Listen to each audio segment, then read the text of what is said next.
Hey kids, Jester here, welcome to the court.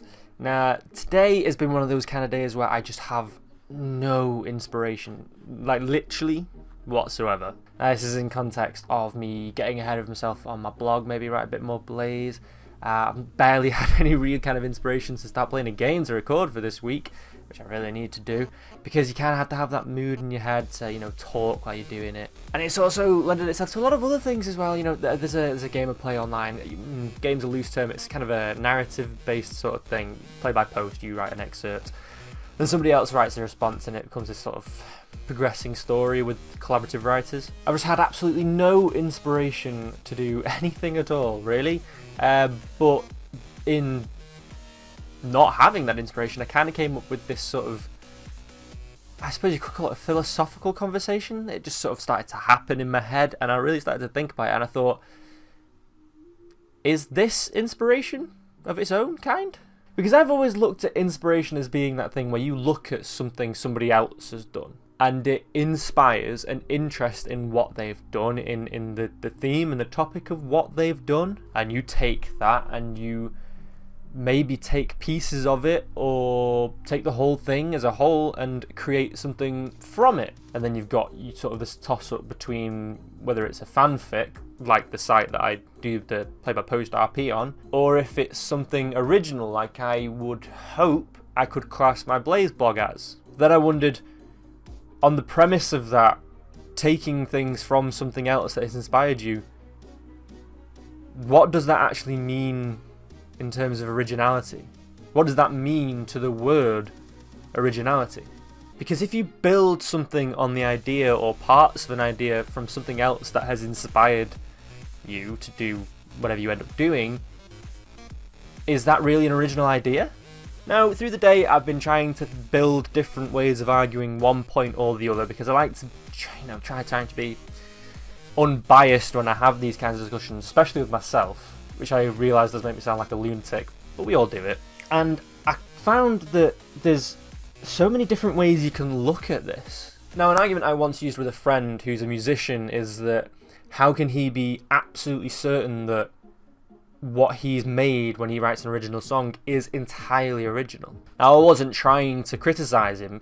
The particular piece of music he made was fantastic, beside the point. But while I was watching him build this thing out of progressions of chords on guitar, which is what he played primarily, just a random thought occurred in my head, because they often do, of what kind of limitations there are in making a song. Now, when I was in school, I was better than average at maths. I didn't take it on into college or university or anywhere like that. Well, I did some statistics in university, but very different beast. But at the time, this was back in high school, I was alright at maths, and I was sort of I must have been in the mood that day to really think about it, and I wondered how many actual different combinations of chords are there? Now, yes, this argument does rely on the fact that I'm talking about chords specifically, so not just individual notes, which are included in songs as well. But I looked it up, and there's this article that I found, I'll leave a link somewhere, of a guy who actually discovered, or not discovered, but worked out how many different playable chords there are. Now, his criteria was based on the fact that to be a chord, you have to have at least 3 notes, and you can only have a maximum of 6 notes on a 6-string guitar, obviously. And he came up with a number, if I can remember this, 'cause I've not written it down, 2,431. So there's 2,431 playable chords on a guitar. That sounds like a lot, but when you think about how many chords go into a song, it's kind of limited in as much as if you were only going to play the one chord so many times. Now, granted, a song generally, the most common build, it's like an RP character again.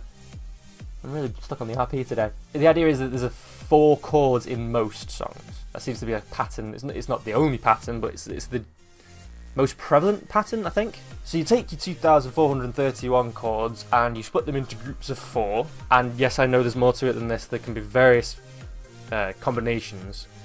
But getting away from the maths, because that's unimportant. The specific maths is unimportant. The point is, physically you are limited to that many chords. And then physically you will end up being limited to only so many combinations of those chords.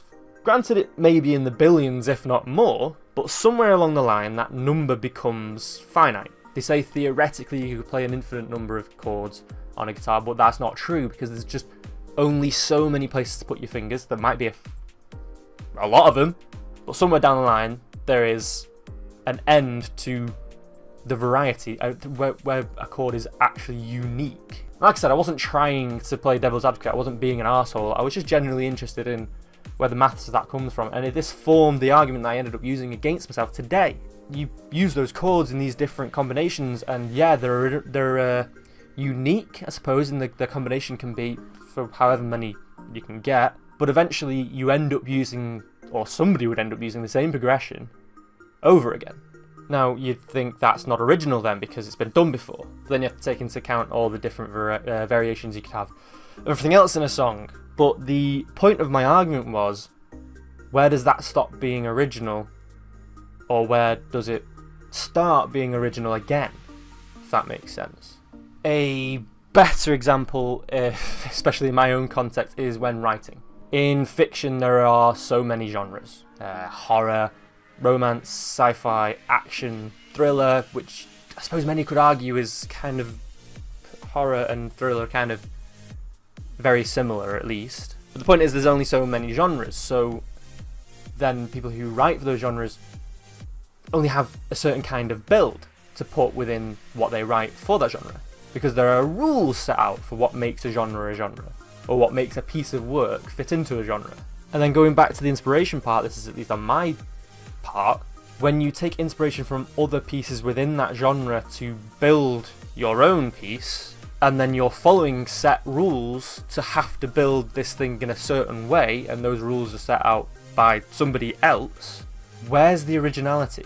Monster, victim, events and progression, you know what I mean? That in itself is not an original format, at least. I mean, you have some people that mess around with the beginning, middle, end thing. Some people put the end at the beginning. There's a lot of films these days, especially in the horror and thriller genre, and sci-fi for that matter, where the end will happen at the beginning, and the rest of the film and the payoff is how the events ended up getting to the end that you've already seen.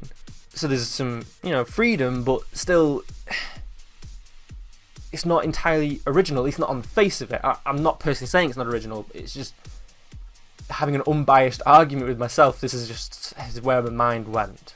I did warn you I had no inspiration to do anything better this week, so stick with me for a bit. But then I ended up coming up with the more... I don't know what to call it. It's a different argument coming from a sort of a...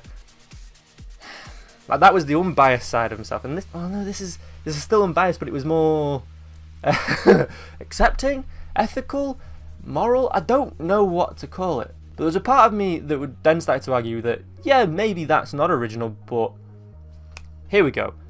It's like giving a gift. The gift itself might not be original. Box of chocolates, bouquet of flowers, bottle of perfume, tried and tested gifts that people give, and nobody questions that they've been done before because it's the thought that counts. And the part of my head that was arguing the other side decided to throw this in there. Because yeah, maybe what you actually write, the structure of it underneath the details isn't original, but the thought that goes into making it is original.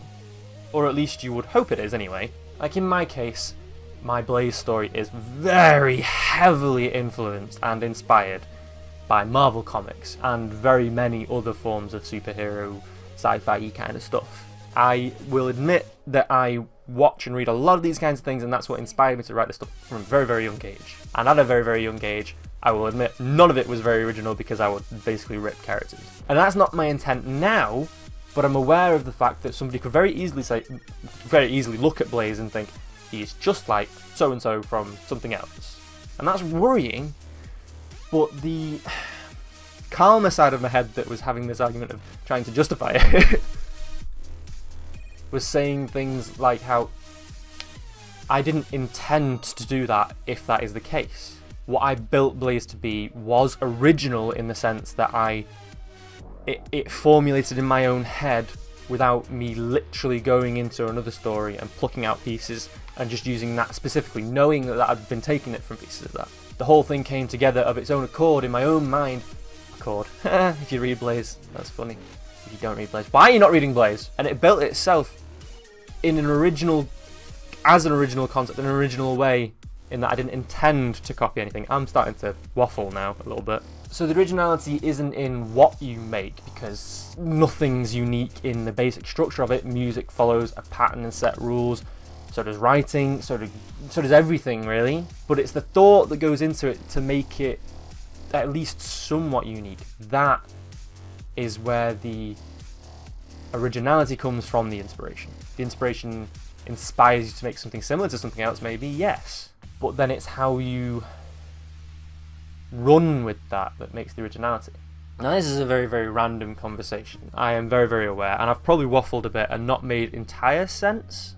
But I've been having this argument with myself all day, and I just wanted to voice it. And kind of, the main point is I want to get you know, your opinions on what you think about inspiration and originality, because that very unbiased initial part of my mind that just likes to pick at the concreteness of concepts was saying things like, well, things can't be. That's my phone. You can shut up. You can't be entirely original because there are set rules, there are set builds for things. Everything has already happened or existed in one form or another, and everything is a reiteration, even if it does have variety. Now, I don't actually believe that's true, but there was part of my head that was saying that that is either the case or eventually can only become the case, because there's only so many variations and combinations, be they seemingly infinite. If there's only so many choices to pick from, eventually there becomes a point where everything's been combined one way or another. E.g., you've got 3 of the same thing, you can make 3 unique pairs. If you have 5 things, you can make 15 unique pairs. No matter the number, there is an end to the unique combinations that you can make from it. In the case of music, the variation comes in how you add to it, and the variation in tempo. Even if the chord progression is exactly the same, then you can have the tempo differs. But even then, there's only so many different tempos, because a person can only play so slow for it to still be a good song, and they can only play so fast for the same reasons, but also because of physical constrictions. But then I also started to think about how inspiration can be actually used for different reasons. Like, you can try to make something original out of the inspiration you get, or you can purposefully make something that is similar or the same as, in terms of fanfiction, like I already mentioned. So then, if that's not original, although some people would say it is original, because a fanfiction can be kind of original in the sense of you take it in a very different direction that nobody else would have. I think probably a lot of comic book writers for Marvel and DC would argue that they, on the face of it, they're just doing fanfiction, they just happen to work for the company, right? A new writer comes on, they've been a fan of the character for however long, and they just do something new with the character. It's not their original idea, but what happens is their original idea. Kind of. Or at least in the fact that the events are original, anyway. In some cases. But then, where does something, if it's not original, or if you're going to go ahead and not call it original, and the same for music in this case, where does it begin or where's the line between it being plagiarizing and just a blatant rip-off, or being a tribute or an homage?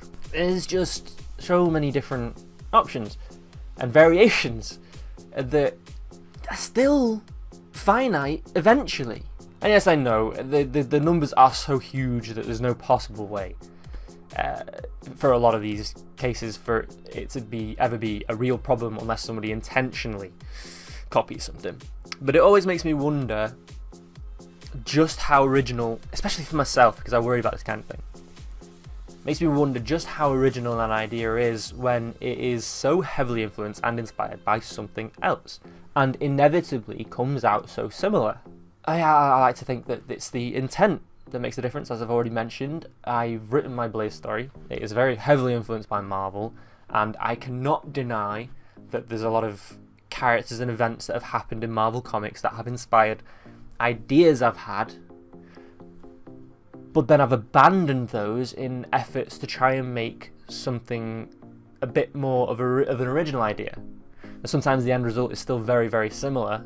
You know, there are certain events that just happen in any kind of superhero comic, be it Marvel, DC, or any other publisher like Dark Horse, Vertigo. I think Vertigo are DC though, pretty much. And the patterns end up being the same anyway. So then that's the matter of the rules of genre, right?